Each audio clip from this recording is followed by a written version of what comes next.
Hi, my name is Jeff Pagano, and welcome to the Harpin and Rugby podcast. This is our first recording of season, is it 6 or 7?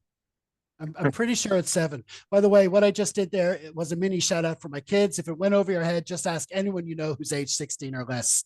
Anyway, after an insanely long 24-25 campaign, we've taken a number of weeks off to recharge the batteries. And with the reigning URC champions Leinster set to kick off the title defense in a matter of days, it's time to have a look ahead. And when it comes to predicting what can happen over the next 10 months or so, I can think of no better pod colleague than the reigning Harpin Super Brew League champion, also known as social media as Leinster royalty, earning his 73rd Harpin cap this week. A warm welcome back to Mr. Tom Coleman.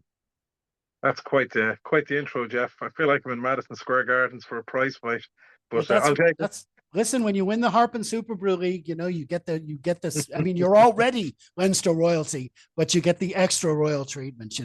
Better than Trump got in London last week. Somewhere, Keno's grinding his teeth. I can imagine.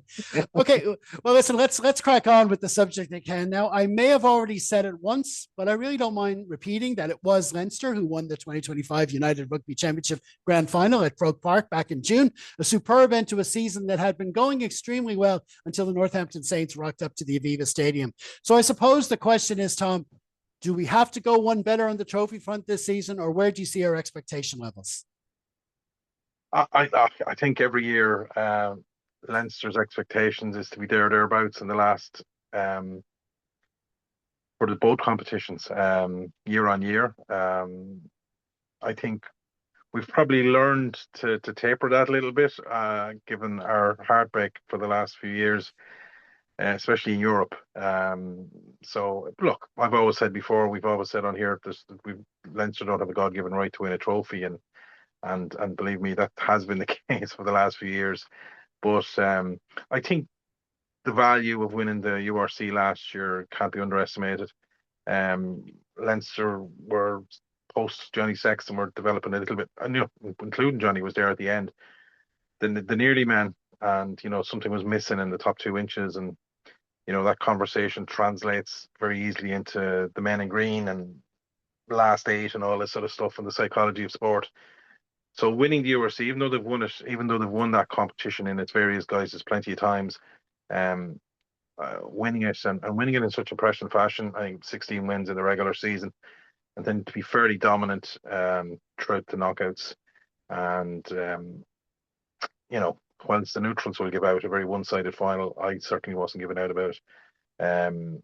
So I think that'll stand to us this year, and it'll take a little bit of the pressure off, maybe everybody. And sometimes with rugby, um, if you're playing a little bit under pressure, that's when you can make mistakes as well, and that goes for the coaching team, for Leo, for Jacques, and for the players. So I think it's a little bit of a fresh reset this year in a way, having won it, and I think Leinster will have the squad to be in the playoffs for both competitions come the end of the season. And I think that's okay to say that, but there's plenty of teams will have their around Europe will have the same say, saying they want to be in the last not the last few rounds of the knockouts in both their domestic competition and in Europe. So absolutely, I think Leinster should be targeting both. Um, I'm not going to fall into the trap of prioritising one or the other. Um, I think they showed the importance of winning the URC last year, and it was a massive win for the club and a massive win for the players. So yeah, no, I would say let's go all guns out blazing again for two. It's a long hard season, especially post Lions, given the number of Lions players, Leinster players that were wearing red. That'll add to the complications, and obviously the November internationals and then Six Nations next year. So last season was long, and in some ways this season will be long as well. So it's a big ask post Lions season for Leinster to do it again. So I think I mentioned about maybe tampering our expectations slightly. I think that may be the case this year as well. We might see a bit of an upside down season for Leinster this season, as in starting slowly and maybe been behind the pack for a good while, and hopefully they can kick on in the league and in Europe uh, post Christmas. Um, I'd be happily proven wrong, but I can't see Leinster getting a fast start especially in the URC this year. given our first up trip is to South Africa for 2 games.